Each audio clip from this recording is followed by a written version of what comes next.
The 2015 Polyglot Gathering is brought to you by italki. Become fluent in any language. Curious? That's what we hear when we're little children in Ireland. We're making lots of noise in classes as our teachers yell "Cunis," and that means silence. So I want to give you a little introduction to Irish, the language, and especially how to be able to read the language. And I want you to ask me any questions that you're interested in, both in the language and how we use it in Ireland. So in my particular case, I started learning it when I was 5 years old. I took it for 11 years in school, and unfortunately I couldn't speak it after all that time. I couldn't even say "my name is." And this is a problem we have in Ireland, is a very poor way of educating the country in the language. That has changed a lot. They've made it more communicative, playing games, but it was very academically taught to people, so it gave it a bad impression. So I was like that, but in my 20s I went back to Ireland, lived in the Gaeltacht. I even danced with the President of Ireland, and all through Irish, and it was a big achievement for me because I got very poor results in my Irish. So that's why I want to show all you, but it's not that bad. So just some quick info. It's an official language of the European Union, has been since 2007. About 100,000 people use it every single day outside of the education system, because it's very big in the education systems. There's a lot of schools in Ireland that people learn the subjects. My own mother learned mathematics and geography and history through Irish.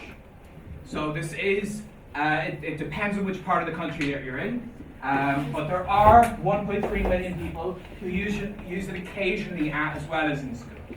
So it is a language that if you get into it, it will make a difference if you're in Ireland. It will give you that extra little glimpse into the culture, and if you manage to make it to these Gaeltacht areas, then you will understand a lot more. These are the parts of the country where, for instance, you're not legally allowed to own property there unless you speak the language. So it's one means the government has done to maintain the Irish language. Alright, so it isn't as bad as you think. So it's only got 11 irregular verbs. When you think about that, like English has thousands if you consider all of the past participles and whatever way you decide to count it. Spanish, you've got, caber, but tiempo. It's like, what? What happened? How did the C change to a Q? You don't know, but with Irish, 11. That's it. Everything else follows regular patterns. There are no indefinite articles. So, for instance, this say I have a book. You just say I have book. So pretty straightforward. The definite article on is the same whether the noun is masculine or feminine. So it does have masculine and feminine, but you don't have to change like French or Latin, or you don't have to do any of that. It's just always on. So these are just like some quick things. And it uses the same alphabet as other European languages. This is me standing on the street I grew up in, and I'm from Cavan, which is written on Coan. And every sign in Ireland is bilingual. You will see all the street signs, all of the speed signs, all of these things are written in both English and Irish. And it's interesting to see the names and where they came from. On Coan means the hollow between the hills. And that's where I grew up. A lot of descriptions are like that. We have a lot of things that come through geography, like we say drumlins, which are what glaciers push aside the little kind of hill of debris. And a drumlin is a little hill in Irish. So we have all of these ways that we combine English, or we combine Irish into English. And we also are unique in having our very own font. So I don't see this with many other languages, but we have a kind of a traditional font that we tend to use whenever we're writing. So it is a phonetic language. That's the good news. It's not like English where you have through and tough and all these weird ways where everything changes. But there's a catch. So for instance, this is an example of text in Irish. So Irish is phonetic, but it's extremely different to every language that you're used to. It's not like Spanish, for instance, or Esperanto, where one letter has one sound. So this is the intro that I just copied from Wikipage, the Wikipedia in Irish, and it is the intro to Esperanto. So I'm just going to read this to you aloud, and I want you to try and follow. I want you to try and follow each word as I'm saying it. Changa Idirnáisiúnta is an Changa Esperanto. Banan Gelgari Ahia Usaj as an Logan Sprantish Freshen. Al Hail Animal V and Changa na an Changa Idirnáisiúnta ach Dolshi Ludwig Zamenhof an Heid Jackslauer Fuin Anam Klecha am Doctor Dohasach. Alles Segeru Derry Share Colchanta an Tanam Esperanto a Horch. So,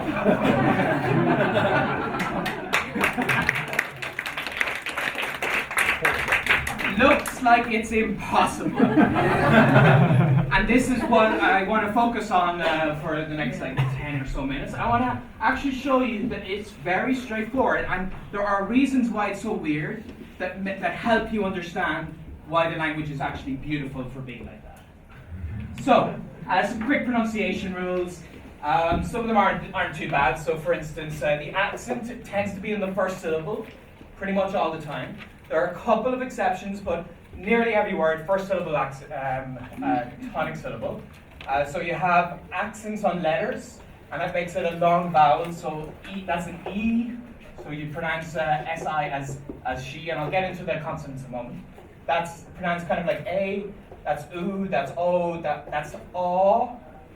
And then now the two letter combinations are where it gets a little tricky. So this is A. This is O, and this is E. A-O is pronounced E. So that is something that will help you a lot when you start to see Irish names. Now the short vowels, kind of like in English, that's like E. That's like E. This is like the English in put, an sound. O isn't too bad, it's like in German, like Gott, you just got that O sound. As in Mac, and then this is like A. So these aren't too bad. The vowels, no problem at all. But before I get to the consonants, I want to explain why they're going to be a little bit weird. So Irish has something called initial mutations. So there's nothing to do with the X-Men. That's where the beginning of a word changes its pronunciation. So in other European languages, we tend to change the middle or the end. Like in English, you would say man and men. So that changes the middle of the word. Or plural, you might say table, tables. What Irish does is it changes the beginning of the word, something called lenition. And this helps the language flow together. It actually is a means of making it sound more beautiful. And this, what I've got here, I won't explain what it means, but I'll show you that you might notice these dots above the letters. So this is something that we removed recently from Irish, and the dots indicated that the letter is going to have some kind of a change to its pronunciation. So for instance, the C by itself, I don't know where there's a C before a G or whatever it is. Okay, if there's a C by itself without a dot, it tends to be pronounced just like a K. You know, so for instance, cat in Irish is the same as in English, more or less. It's cot. So that's a C-A-T. But then when you have a dot over it, that changes it to the kind of guttural ch sound. So this would be wacha. Wacha. Okay? So that's another thing. This is a B, and a B is just pronounced like a B, but then when you have a dot over it, it becomes wa. It's like a W sound. So this initial mutation actually goes at the beginning and sometimes in the middle of the word. But it was confusing to have all these dots, so they used an H. So whenever you see an H in Irish, this is not an H that's pronounced. That H indicates that the letter before it changes in an extremely predictable way. So, some examples, pen, we would say pian, but then when it's lenited, you say fion. So that kind of like, you're used to the P and the PH, and in English and French they do that. And then T is a ch sound by itself before slender vowels, so E and I, like in Spanish and French, the letter C is pronounced like an S when it's before an E and an I. Well, it's the same in Irish, except we do it for more than just the letter C and a few others. So this is cha, but then with an H, it just turns into an H sound. So that's hiach. Hian for head. Hian. Bien. Or ban, and van. So the BH changes to a V in that case. Drum. It's got it comes from the back of the throat. Gloon. Maher. Water. Okay? So that's just a kind of quick look at the lenition, and it happens for certain cases of the definite article and vocative. So if anyone doesn't know my name, I say I'm Benny. I'm not actually Benny. I'm Brendan. Benny is my nickname. And Brendan, written in Irish, is kind of like this without the H and without the I. And when you want to call me, the vocative, you do this lenition thing. So you don't say Brendan. You say Avrendon.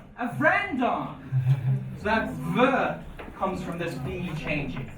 Okay? After some possessive prepositions, copula, so all these things will change it. And another thing we do is an eclipsis. And this is where you don't add an H, you add a sound before it. So this all looks very complicated, but another Celtic language that does the same thing is Welsh. And Welsh is actually perfectly phonetic. So, for instance, friends is carja, written like just like that with a C. But our friends is our garja. So the C disappears. A GC is just known to be the G sound. But if you looked up in a Welsh dictionary, just whatever the equivalent was with a G sound, you wouldn't know what that meant. But in Irish, we leave in the original letter. We leave in the original letter with the H or with the letter before it, and that helps you if you're a learner of the language or you're coming across a word for the first time. It helps you recognize the word in its written form. And it's something we have to do when a language has initial mutations. So, for instance, another Irish word is Mac. And I don't know if you guys know this, but Mac means son of. So McDonald's, or MacDonald, is son of Donald. Okay? But if I wanted to use this, absolutely Irish word, and if I wanted to say I've just come from McDonald's, then I could say, oh, Whack-Donald's. Yeah, because the M sound changes to a W sound. And here's another one. We've got a dog, and that's Madra. We've got Mo is my, but it's not Mo Madra, it's Moadra. And you hear how that flows better. If I say Mo Madra, it sounds nicer to say Moadra. So we do that, but I know it's weird when you see it, but if you think about it, if I just wrote that with a W, and you saw the word wadra, how do you find that in a dictionary? You can't have a dictionary that has every single form of a word. So we just add in an H, and you know MH means W. Okay? So I hope all of this is showing you it's not that bad. So you learn this list of like 15 different pronunciation rules. So the D changes to a J sound. So, for instance, one way to say hello, a very religious way, is you say, God with you. So, Gia Gitch, and that's D-I-A, the first word. So Gia. The S, when it's slender, so all of these slenders, keep in mind that's before an E and an I. If it's not before an E and an I, it's actually like in English. It's just like a normal D sound. An S is like a normal S sound. But an S before slender is a sh sound. That's why you see famous name Sean. Because it's S-E, so it's a slender S sound, sh. You have T becomes a CH, ch. BH is a W, and then it's a V if it's slender. So you remember if it's broad or slender, it's just if the next letter is an E and an I, or an A, an O, or a U. Then that's the guttural sound. These are like the sound, or in Spanish you might, it's kind of like the G in alo, you got that like not quite hardy G sound. And it's like Y, FH is silent. So this is it. You learn this, and you know the pronunciation. So I want to actually start testing you guys. That's right. Now, if you have seen this name before, you have a friend with this name, or you've lived in Ireland, or you know this, please don't answer, okay? If you're just seeing it for the first time and you have to figure it out, how do you think you pronounce this? So don't shout the answer if you're like, oh, I know someone with this name. No. Aoife. That's right. So this is Aoife. Siobhan. Now, this one's interesting because in English we say Siobhan, but traditionally in Irish you would say Siobhan. So you can go either way in this one, but Siobhan or Siobhan. Sinead. Aisling.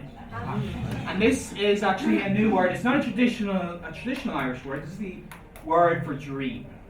And in the last 100 years, it's kind of been more imaginative to give children cool names. So Aisling, not like I met an American once who called a lady ass sling. Sling in your ass.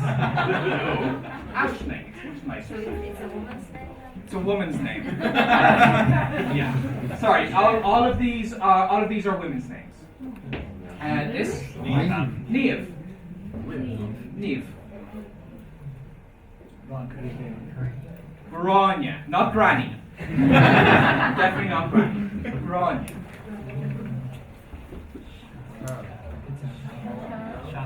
Cathal. Because the TH is like just an H. And Cathal is my nephew.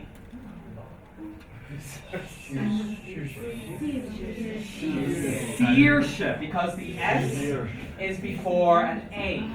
So it's like a normal S, but then this S is before an E.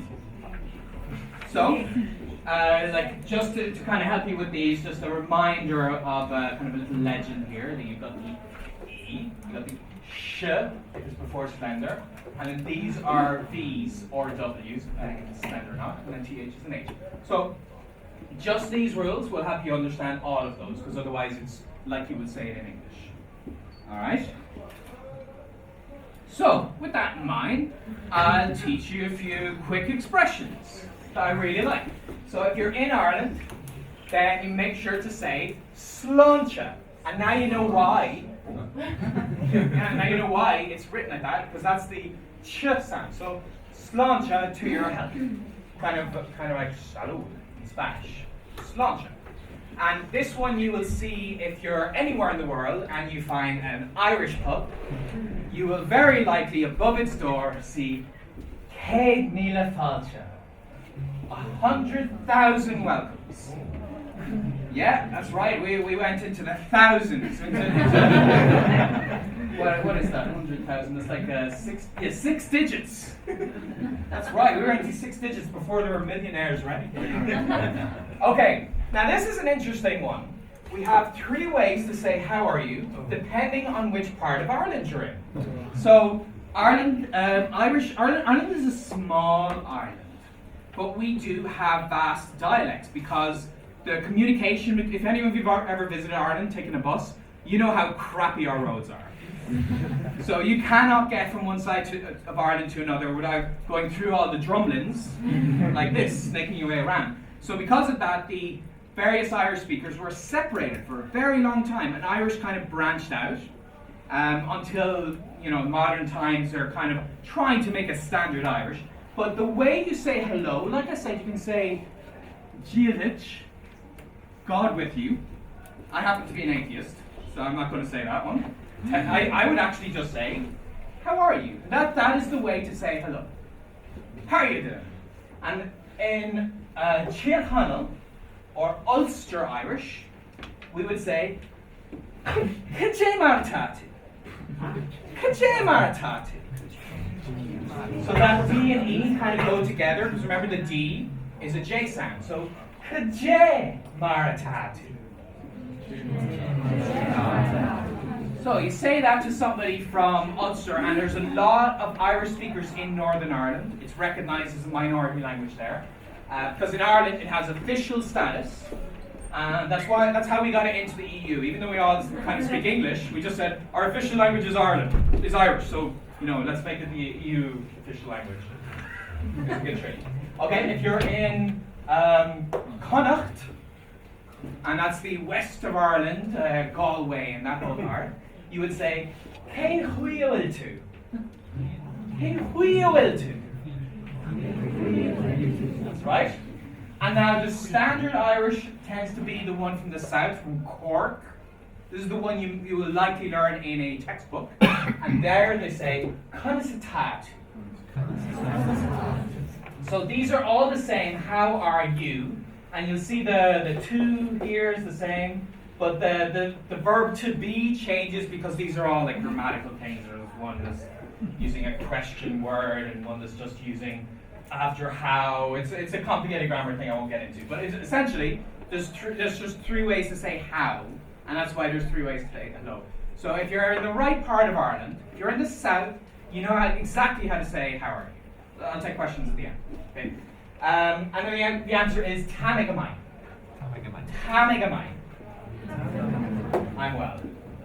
Okay, and now just a little bit more fun is in Ireland we have curses. Now these are not cuss words. If I was to just say the F word to somebody, then that to me that's not really cursing then, But F you, I'd be like, oh my, thank you, I would like to have a good effing, And that's not a curse. That's not a curse. A curse is, may the cat eat you and may the devil eat the cat. Gonniha on kahu is gonniha on jewel on cat. So we do a lot of that. There's a really funny book of Irish curses. And it's all of these things like, may your children die a kitten's death. Because kittens are born blind and maybe neglected. It's like some of them are really weird and some of them are complicated and you have to know like cat histories and all these. It's crazy. But then of course on the other side we have Irish blessings. We have just as many of them. And one of my favourite is Gnehi an Boher Lat. And if you want to learn one thing in Irish, I would say to learn this. A lot of people would learn kiss my ass, which I don't really like it when people do that. It's not a traditional Irish thing. This is, and it's may the road rise to meet you. May your path always be improving, essentially. So, Gnehi an Boher Lat. And Boher, because that's the H sound, and that is a beautiful expression. And it's something that a lot of people would say in general for good luck wishes, and as well as bon voyage, So this is what you want, and whenever you're trying to read Irish online, just keep some of the pronunciation rules that I've given in mind. So, before I go on to some questions, I want to just give you a bunch of cool resources, and I can put this online or whatever. You can just like snap a photo, zoom in, write the URL. But essentially, this was a website written by a German, actually. You can probably find the explanation in German if you try hard enough. And this is a very detailed explanation of all of the grammar of Irish. Loads of examples, Actually better than a lot of textbooks I found, and it's right online, completely free. Next is Radio na Gaeltacht, and this is a streaming radio station. You can listen to Irish 24 hours a day, and it's like all Irish from around the country. And another one is Radio na Lifa. That's not Radio of Life. That's Liffey is the river that runs through Dublin, which is Liffey in English. And they actually interviewed me. I was very happy to be on their show. We've got a free dictionary right here. And one of the best resources, and anyone who reads my blog knows that I'm always going on and on about people. Human beings are the best resource you can get. And what I did to turn my story around in Irish, so I spent 3 weeks in the Gaeltacht. If you remember at the start, I showed you that map of Ireland and all the green regions where Irish is the main language spoken. I went to Idris Gael, which is a very affordable program for adults, and we did cultural things. You can learn how to play the harp. You can learn set dancing, traditional Irish dancing, and playing other musical instruments like the tin whistle, even archaeology. We do all these things through Irish to give you true immersive exposure. And I can tell you that if you go there with really broken Irish, people will love it. They love hearing people trying to learn. And we have an expression, it's for Gaelge Rishta no Berle Klishta. And this means broken Irish is better than smart English. So if you're in the Gaeltacht, don't worry if you're putting, if you're forgetting, is this a verb, subject, object, sentence structure? Don't worry about that, just speak what you can, people will love it. The Irish people will never get pedantic about grammar and so on. We love it when people try. So this is where you can go if you want to get exposure to spoken Irish in a cultural environment. They also give morning lessons for you to practice in group classes and so on.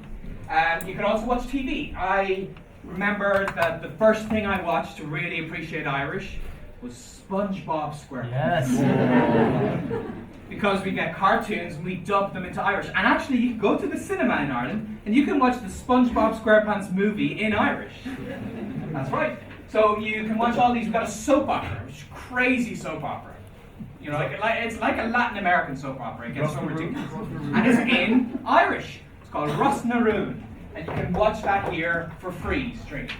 And then bio.ie is an Irish language online magazine, and it's for learners. So it's kind of built into the website that you click on some hard words and it gives you an explanation of what they mean.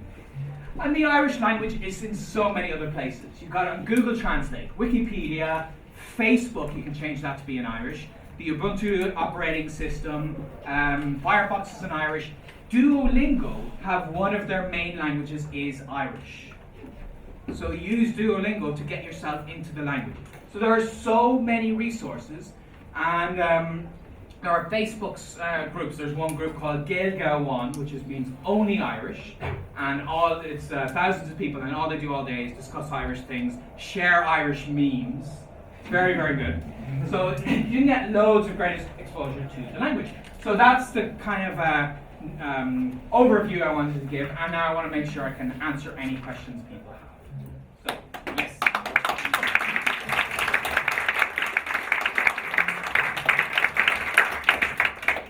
Right away, this Facebook page for Irish people, right? To dance. Oh, absolutely, yes. So if you search for Gaelga, Awan. So that's a W sound, Awan. And this just means only Irish. So search for that and join it. And don't write any English in the group, but try to contribute. Alright? Yes.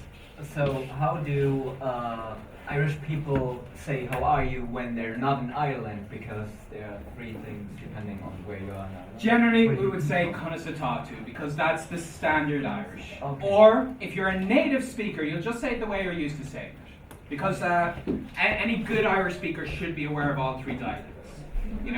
And good Irish courses will tend to actually explain all three to you. They'll explain the same way a good English course would say, US English, UK English. You would be aware of both. And I've met people from the region before I had learned a particular dialect who told me, "K'day Martat," and I'd be like, is that like and you just, it's like anywhere, you decide what dialect you're gonna use. But with Irish people, if you want to play it safe, use the Munster dialect. That's Conasatatu. I have a preference for the Ulster dialect because my town, Cavan, is in the province of Ulster. So and Idris-Gael that I mentioned is in Donegal. So I will actually use the K'day Okay? Yes. Hello. Just wanted to ask because regarding this question, how are you? I see it's difference between this. It depends on the region, but it's usually the difference only in this kind of expressions, or really the language are different. Yeah, it's an extreme example. It looks like if how are you is different, then everything is different. It's not that bad. It's kind of like US English and UK English. But that is an extreme example. Most of the differences are pronunciation. So, for instance, incidentally, Irish does not have a word for yes or no. It's kind of like Mandarin or Thai, where you repeat the verb of the question. So, what our general way of saying, and it's a very Irish thing. And if you meet Irish people, you'll notice the way we speak English is highly influenced by the Irish language. So people from the countryside, not so much city people, but people from the countryside, instead of saying yes, they'll say, "Oh, 'tis." There's a Frank McCourt book with the title "Tis," and it's because it's a very typical expression you would use. So this word means "it is," and in the Ulster dialect, we would pronounce that "ta," but in other dialects, they pronounce it "ta." So that is a particular difference. So you start to kind of key into that difference. And it's kind of, like I said, British English and American English, where you might say law versus law. Okay, I saw that the difference is bigger. So it's like French. It's like French from France or French from Canada. No, I wouldn't say it's that much. I lived in Canada. I learned the Quebec French, and I wouldn't say the distance is that much. I'd say it's more like US and UK English, which is less than the European versus Canadian French. All right? Yes. You mentioned that in the Gaeltacht you couldn't own property unless you spoke Gaelic. That's the law. I mean, That's sure the law, there's but probably how do legal they ways test that? How do they figure out who actually speaks it enough to be there? There are tests. So like the Alliance Française has the DELF and DALF, we have the TEG. And you can do this to show your level in Irish. If you want to test yourself, you can get A1 level, A2 level, and so on. I'm not sure if this is the one they use for the property one, and I'm not sure how much they enforce that, because there are loopholes. It's always legal things, and as we call them, brown envelopes to pay people off. But you generally, I think you actually have to have a human being test you. So it's probably a bit of an oral exam, maybe a written exam. I don't think it's so formal. But it's just one of the means they do to try to keep the region as Irish language as possible. I have a friend who lives in that area, and the government also sends people from the government to go to see the people who live in that area speaking Irish. If you don't speak, I don't know if they pay a fine, but they must speak Irish in that area. So they send like kind of CIA, someone like undercover. Yeah, undercover, just to double check and listening to see if the people in the community are speaking Irish. That's right. And I would think that if there's a stranger coming in the community snooping around, he's the one that would speak. Yes. What is it about cats and kittens? All the examples that you give feature cats. Oh yeah, I guess because cats in Ireland are associated with devils. So I know we all see cat memes online, and they're cute. Yeah, exactly. But in Ireland, they have a kind of a negative association. In the countryside, it's not something you'll see so much in the cities. So it's why if I say that you get eaten by a cat and then the devil, it's like I don't know. It's like saying get eaten by a dragon. It's like cats are evil. So it's kind of like the sorcery thing, because Ireland has a history of kind of witches, and we have the banshee. You know, the banshee, which I think literally just means woman witch. Ban means.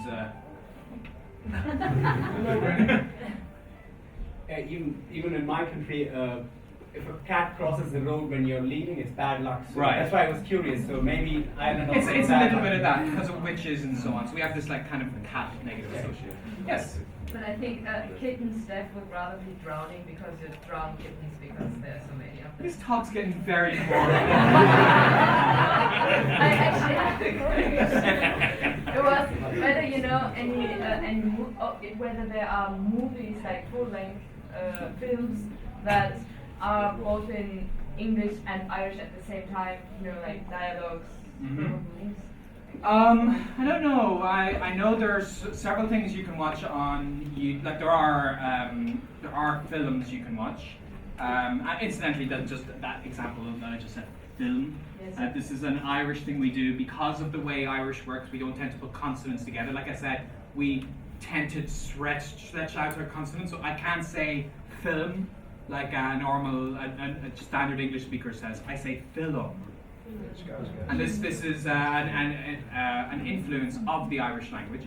But anyway, there's a great film that you can search for on YouTube called Young Mean is Adam Dumb. Yeah. You mean, yeah, thank you. You mean, sorry, trying to mix two languages myself there. You mean is Adam Dumb. Yeah, it's great, and I was wondering whether there are full-length movies like that. There probably are, but I'm not sure. If you went to TG Catter, TG Catter, because Catter means for.ie, you will see the Irish language TV station, and you'll be able to see if they're featuring any Irish movies. They'd probably be independent. It wouldn't be like Hollywood blockbusters with explosions and so on. Yeah. Yes. Good amount. Do they still use the Fania system in Ireland that are showing Irish fluent or not? I don't know. Irish, or? I don't know if the Fania system. I don't know if they use it. Yeah. Yes. Do you have a tongue twister in Irish? Tongue twister. Oh. We probably do. I don't know one offhand. I'm sure I saw it because I was actually starting to write a blog post about international tongue twisters, and I think I found one in Irish, but someone just made it up. So it's not like you know, in English I know a bunch of them. Fuzzy Wuzzy was a bear, Fuzzy Wuzzy had no hair, so Fuzzy Wuzzy wasn't fuzzy, was he? Yeah. I always say that one to people who can't get the S and W sounds in English. But in Irish, Google it. That's all I can say for that one. Yeah. Yes. How do you say who lives in a pineapple near the sea? I don't know. The song is, if you go on YouTube, you can listen to the song, just like SpongeBob SquarePants Irish intro, and you'll hear that song, and I don't know how we say it. Yes? I gather there's quite a bit of mutual intelligibility between Irish and Manx. Have you heard much spoken Manx, and did it make any sense to you? So I have listened to Scots Gaelic, and I can absolutely follow along when I'm reading, and I get the gist when I was driving through Scotland. I could understand pretty well, because that's only separated by 900 years. Manx, not that much, you know. Manx, I've never heard Manx, but I did live in Brittany. I live in Lannion in France for a month, and I got some exposure to Breton, which is also a Celtic language. But the thing is, the separation was far too wide, so there was no common vocabulary. The grammatical structure was the same, so the lenition and all the kind of vowel changes and so on were there. But I've never heard Manx. I think I probably would, because it's not as separated as Breton. I think I would probably recognize a little bit of it. What about Camigolmach on Kiamach Thai? Does that mean anything to you? Say that again? Camigolmach on Kiamach Thai? Not saying anything to I think me. it's supposed to be going out to buy a house. Say it one more time. Camigolmach on Kiamach Thai. That is very similar, because I would say Tame, Egdol Amach, Von Chach, Kianach, or something like that. Kianach is we would say, or Kiani for to buy. So yeah, that's actually very close. but only in retrospect. I don't think I'd need more context. Yes? Not a question, but a comment about movies and stuff. There is a show called No Berla. When a native, it's really I would actually not recommend that show. No? I'm afraid I can't recommend that. That show was an Irish guy who goes around Ireland. Okay, this is because I was trying to get over jet lag yesterday and I had to set my alarm to wake me up. No Barrel is about a guy who goes around Ireland and tries to speak Irish to everybody.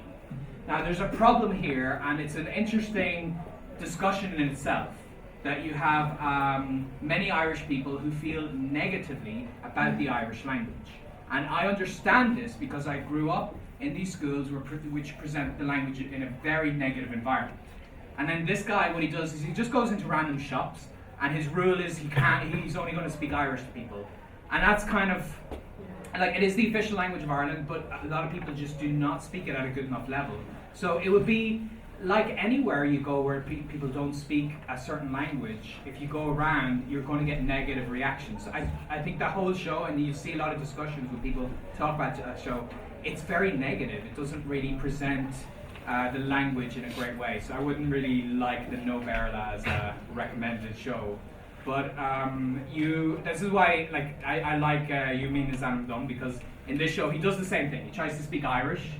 It's a funny show about this Chinese guy who decides he wants to move to somewhere random, spins the world, puts his finger on Ireland, and he's like, what's the official language of Ireland? Irish. He only knows Mandarin, presumably, learns Irish, arrives in Ireland, reads all the signs, and gets where he needs to go, but then everyone gives him funny looks, and he's like, I don't speak Chinese, and he's speaking to them in Irish. So it's very interesting, that dynamic, and especially if you're in somewhere like Dublin, I think that's too direct to just go up to random people and speak Irish. I did something that I think was way more friendly. I wore a T-shirt that just said something like Gael Galum or Aber Gael Galum, speak Irish to me. And I just walking around with this T-shirt, and then when I went into random cafes, the waitress might reply to me in Irish. So it's kind of more welcoming people who speak Irish to you rather than forcing it on people, because that is the problem that a lot of us feel. We felt the language was forced on us, and it's such a pity because it's our language, it's our cultural heritage, and then that kind of show where people go around and force Irish on people, it doesn't solve anything, you know. Yeah, I get your point. Yeah. Okay. Yes. If you look up pronunciation of Irish words, in IPA, there's a lot of superscripts like J. So you started with the name Aoife. Mm-hmm. If I remember correctly, there's a superscript J after the F. And there's another superscript that I think has to do something with a guttural thing. So that's because we don't like, for instance, house, shop. You may have a little y sound in that, shop. So the superscript shows that it's not, or the subscript shows that it's not like a ch, yeah.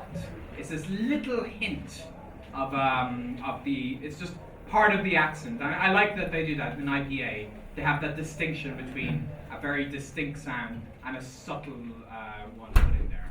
So it's still Aoife and not Aoife. It's Aoife. Maybe the thing is an E at the end. In some situations is pronounced ye, like granye. So that's another word that has consonant and E, and that's the ye sound. And there's rules. I'm not sure precisely what the rules are, but you'll get the IPA in a good Irish English dictionary. Yeah. A couple more questions and then wrap up. Yes. Yes.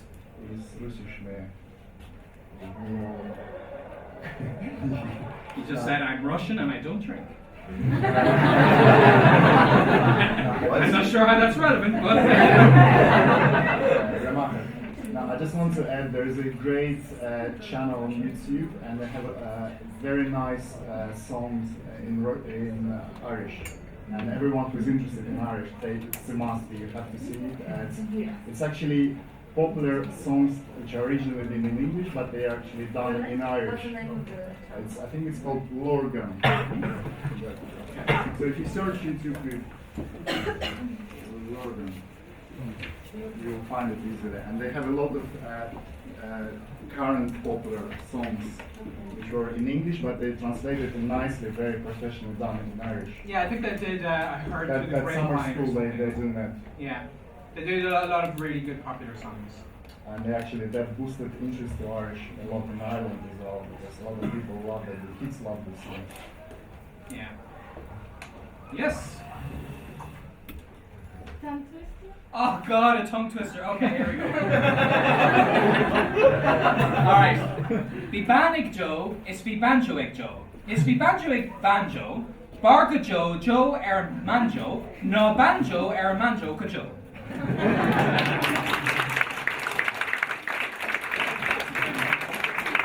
Definitely not a traditional one because you don't have so many banjos in Ireland. All right, one more question. We'll wrap it up. I answered everyone's doubts about the Irish language. That's great. All right, well, I hope you guys give it a whirl.